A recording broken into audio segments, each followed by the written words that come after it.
Design ছাড়া বিল্ডিংয়ে অপচয় কিভাবে হয় তার একটি উৎকৃষ্ট উদাহরণ নিয়ে আজকে আমরা হাজির হয়েছি মুন্সিগঞ্জ জেলার সিরাজদিখান থানার কেন ইউনিয়নের খুবই গুরুত্বপূর্ণ একটি এলাকা, যেটির নাম হচ্ছে ইসলামপুর, যদিও পূর্ববর্তী নাম হচ্ছে গাবেরপাড়া।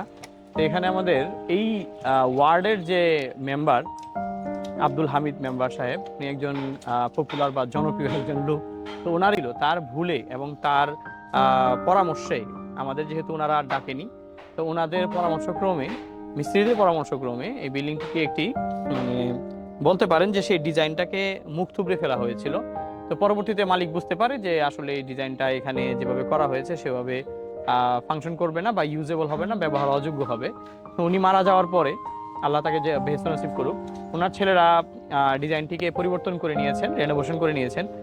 যেটা অন্যান্য ডিজাইন ফার্ম হাউসের কাছে যাওয়ার পরে তারা বলেছিল যে এটা ভেঙে নতুন করে করার জন্য, কিন্তু ওনারা আমাদের পরামর্শ নিয়েছে যে এটা আর ভেঙে যাতে না করা হয়, সেক্ষেত্রে আমরা রেনোভেশন করে এখন কিন্তু বিল্ডিংটিকে একটি নান্দনিক ডিজাইনে আনছি আমরা। যদিও মিস্ত্রির ভুল ব্যাখ্যার কারণে বা ভুল দিক নির্দেশনার কারণে এখানে বেশ টাকা ওনার অপচয় হয়েছে। সেই অপচয়টা রোধ হবে তখনই যখন আপনি ডিজাইন অনুযায়ী সঠিক নির্দেশনায় আপনার ডিজাইন ফার্মের সুপারভিশন এবং প্রজেক্ট ইঞ্জিনিয়ারের মাধ্যমে কাজটা করবেন।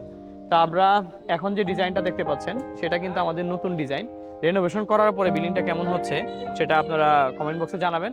আপনাদের এই ধরনের যাদের পুরাতন বাড়ি আছে বা যদি ভুল হয়ে থাকে সেই সমস্ত ডিজাইনগুলো ঠিক করার জন্য, এবং আপনি আপনার পুরাতন বাড়িকে না ভেঙে সেই বাড়িটিকে এরকম দৃষ্টিনন্দন রেনোভেশন করতে পারেন।